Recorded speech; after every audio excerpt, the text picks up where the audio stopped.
আরও কঠিন পরিস্থিতিতে পড়ছে সরকার। চমৎকার কিছু ইঙ্গিত পাওয়া যাচ্ছে। দর্শক, আমরা আলোচনা করছি 9 জুন 24। সরকার বেনজির আজিজকে নিয়ে তো বেকায়দায় পড়েছে, কিন্তু একটা হিসাব জনগণের অনেকে মেলাতে পারছে না যে ওরকম বেনজির আজিজ আওয়ামী লীগে দুধ ভাত, এটা পানি পান্তা, এর মানে অভাব নাই। ওরকম হাজারো বেনজির আজিজ আছে।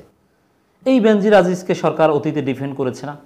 মার্কিন নিষেধাজ্ঞার বিপরীতে বেনজিরকে আমেরিকা ঘুরিয়ে এনেছে জাতিসংঘের প্রোগ্রামে নামে, এবং মার্কিন নিষেধাজ্ঞা প্রাপ্তদেরকে বড় বড় দায়িত্ব দিয়েছে।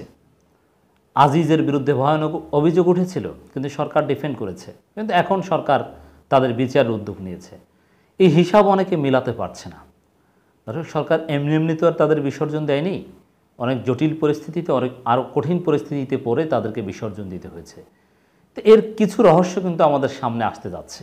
দেখেন, এমন এমন লোকজন কিছু কিছু কথা বলা শুরু করেছে, আপনারা সেগুলোর বিশ্লেষণ শুনলে বুঝতে পারবেন যে আসলে ঘটনাটা কোন জায়গা থেকে শুরু হয়েছে।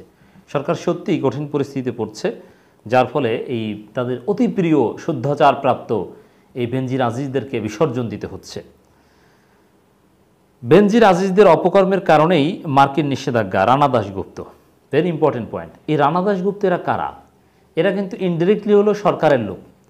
এই রানা দাশগুপ্তরা তাদের অ্যাক্টিভিজমের সময় একটা বিষয় খেয়াল রাখে যে ভুলেও যেন তাদের কোনো কথাবার্তায় বিএনপি জামাত উপকৃত না হয়, এটা তারা আগে নিশ্চিত করে রাখেন। তারপরে এই সরকারের উপর বিভিন্ন চাপ দেন তারা। সরকারের বিরুদ্ধে দুই একটা কথা বলেন এই রানা দাশগুপ্তরা। কী জন্য বলেন? তাদের একটা ইন্টারেস্ট রয়েছে, সেটাকে নিশ্চিত করার জন্য সরকারকে চাপের মধ্যে রাখার চেষ্টা করেন। তা এখন তার যে বক্তব্যটা, মার্কিন নিষেধাজ্ঞাকে এই ভারতপন্থী রানা দাশগুপ্তরা সমর্থন করার তো কোনো মানে হয় না। কিন্তু সেই মার্কিন নিষেধাজ্ঞাকে অনেকটা গ্লোরিফাই করা হলো কিন্তু রানা দাশগুপ্তের বক্তব্যের মধ্য দিয়ে, যে বেনজির আজিজদের অপকর্মের কারণেই মার্কিন নিষেধাজ্ঞা। এর মানে বেনজির আজিজদের এদের যে অপকর্ম, এরা অপকর্ম করেছে এবং এজন্য মার্কিন নিষেধাজ্ঞাটা ঠিক আছে। রানা দাশগুপ্তের বক্তব্যের সার কথা কিন্তু এটাই। এখন টেবিল কেন উল্টে গেল যে রানা দাশগুপ্তরা মার্কিন নিষেধাজ্ঞার পক্ষে কথা বলছেন? এত বড় ঘটনাটা কেন? এটার রহস্য হচ্ছে এইটাই, আমি আগেও বলেছিলাম, আবারও বলি। এই যে বেনজির হিন্দুদের সম্পত্তি দখল করেছিল, হিন্দুদেরকে জোর করে তাদের সম্পত্তি বিক্রি করতে বাধ্য করেছিল, যার ফলে ভারতের এটা নীতি। বাংলাদেশে ভারত প্রকাশ্য বলেছে বাংলাদেশে হিন্দুদের আক্রান্ত হলে তার আঙ্গুল চুষবে না, তার বসে থাকবে না। এটা ভারত আগেই জানিয়ে দিয়েছে। এবং বেনজির ক্ষমতার মোহে আওয়ামী লীগের সন্তান বেনজির এতটাই ক্ষমতাবান ছিল, এতটাই র্যাকলেস হয়েছিল, বেপরোয়া হয়েছিল। কিসের ভারত, কিসের হিন্দু, কিসের খ্রিস্টান, ওগুলো তার মাথায় ছিল না। কিন্তু জায়গা মতো খবর পৌঁছে গিয়েছে। হিন্দুদের উপর অত্যাচার করেছ, তাও আবার গোপালগঞ্জের হিন্দুদের উপর। আমার মনে হয় এ কারণে ভারতের রেড লাইন বেনজির ক্রস করেছিল, যার ফলে ভারতের চাপে সরকার বিচার করতে বাধ্য হয়েছে। এখন ভারতের চাপে অমুক্তম এগুলো তো আর বলা যায় না, এগুলো প্রকাশ্যে সরকারও বলবে না, আর রানা দাশগুপ্তরাও বলবে না। তো এজন্য মার্কিন নিষেধাজ্ঞাটা সামনে আনা যায়। মার্কিন নিষেধাজ্ঞার যুক্তি দিয়ে তাদেরকে বিসর্জন দিতে বা তাদেরকে ঘায়েল করতে, তাদের শায়েস্তা করতে একটু সুবিধা হয়। যে তারা খারাপ লোক তার প্রমাণ ভারত বলেছে, কথা তো আর বলা যায় না, আমেরিকা বলেছে। এটা একটা চালাকি। তা এটাই সরকারের জন্য একটা জটিল পরিস্থিতি তৈরি করেছে। আর এই রানা দাশগুপ্তরা আজিজও ডেফিনেটলি এরকম কোনো অপরাধ হয়তো বা করেছে, হিন্দুদের উপর দমন পীড়ন বা ভারতের কোনো রেড লাইন ক্রস করেছে, না হলে আজিজেরও এরকম পরিস্থিতিতে পড়তে হতো না। যুক্তরাষ্ট্র স্যাংশন দিয়েছে, তাতে কি ডিফেন্ড করতো? যুক্তরাষ্ট্র তো স্যাংশন বেনজিরকেও দিয়েছিল, সরকার তো ডিফেন্ড করেছে তাকে। কিন্তু আজিজও এরকম কোনো রেড লাইন ক্রস করেছে ডেফিনেটলি, সেটাও হয়তো বা সামনে আসবে। আজিজকে নিয়ে যখন খোঁচাখুচি শুরু হবে, তখন হয়তো বা আপনারা জানতে পারবেন যে অমুক জায়গায় হিন্দুদের উপর এই নির্যাতন করেছিল। যাই হোক, এখানে আমরা নেতিবাচকভাবে বলছি না। হিন্দুদের উপর নির্যাতন যে করবে তার বিচার হোক, আমরা সেটা চাই। হিন্দুরা এদেশের নাগরিক, আমাদের মতোই নাগরিক, আমরা সবাই সমান সুযোগ সুবিধা নিয়ে দেশে থাকতে চাই। অতএব তারা সংখ্যালঘু এটা মনে করে দুর্বল ভেবে তাদের জমি দখল করবে বেনজিরে, এটা আমরা মেনে নেব না। আমরা চাই যে এ কারণে বেনজিরদের ডাবল শাস্তি হোক। হিন্দু বৌদ্ধ খ্রিস্টান ঐক্য পরিষদের সাধারণ সম্পাদক রানা দাশগুপ্ত বলেছেন, র্যাবের মহাপরিচালক ও পুলিশের মহাপরিদর্শক হিসাবে বেনজির আহমেদ যে ভূমিকাটা পালন করেছেন, এটা শুধু সরকারের ভাবমূর্তিকেই ক্ষুণ্ণ করেনি, গোটা রাষ্ট্রের ভাবমূর্তিকেই ক্ষুণ্ণ করেছে।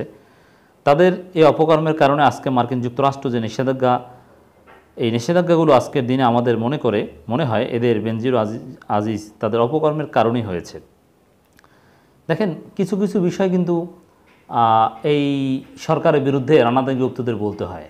তাই রানা দাস গুপ্তদেরকেও যদি সরকারের বিরুদ্ধে বলতে হয়, এটা সরকারের জন্য খুবই দুঃখজনক যে রানা দাস গুপ্ত এরাও আমার বিরুদ্ধে বলে, শাহরিয়ার কবির এরাও যদি সরকারের বিরুদ্ধে বলে, এটা সরকারের জন্য খুব দুঃখজনক। এটাই আমরা সেলিব্রেট করব।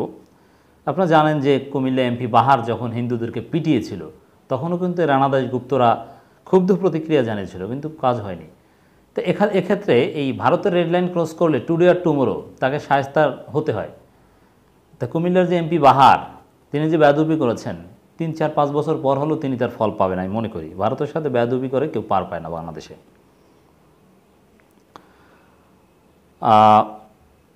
বিভিন্ন ভুক্তভোগীদের সাথে সাক্ষাৎ করেন, সংখ্যালঘুদের, এবং এইসব বিষয়ে কথা বলেন। তিনি বলেন, বাংলাদেশের ধর্মীয় জাতিগত সংখ্যালঘুদের জায়গা জমি দখলের ঘটনা নিত্যদিনের ঘটনায় পরিণত হয়েছে। এই জায়গা জমি দখলের ক্ষেত্রে প্রায় সব জায়গায় দেখা যাচ্ছে যারা এই ঘটনার সঙ্গে জড়িত তারা রাষ্ট্রের প্রভাবশালী ব্যক্তি। যখনই যে সরকার ক্ষমতায় আসে তারা সেই সরকারের ক্ষমতাপুষ্ট। তারা এই ক্ষমতাকে অপব্যবহার করে সাধারণ নিরীহ শান্তিপূর্ণ নাগরিকদের জীবনে যে মানবাধিকার লঙ্ঘনের ঘটনা ঘটিয়ে চলেছে, বেনজির তার প্রতীক। দেখেন, বেনজির হিন্দুদের সাথে অন্যায় আচরণ করেছে। রানা দাস গুপ্তরা বা ভারত হয়তো বা প্রকাশ্যে না বললেও এই রানা দাস গুপ্তদের সক্রিয়তা মানেই এখানে ভারত সক্রিয় হচ্ছে, এবং বিচার হয়েছেই তো ভারতের চাপে, এটা আমরা মনে করি, বা বিচার উদ্যোগ নেওয়া হয়েছে। এরা ভালো ভালো কথা বলছেন রানা দাস গুপ্তরা এখন, কিন্তু বিএনপি জামাতকে যখন পিটিয়েছে, বিএনপি জামাতের উপর যখন ভয়ানক মানবাধিকার লঙ্ঘন করেছে এই বেনজির আজিজরা, তখন কিন্তু রানা দাস গুপ্তরা কিছু বলেননি। অতএব এই রানা দাস গুপ্তরা এখন নীতি কথা বললেও এদের মৌলিক নৈতিকতা নিয়ে আমাদের প্রশ্ন আছে।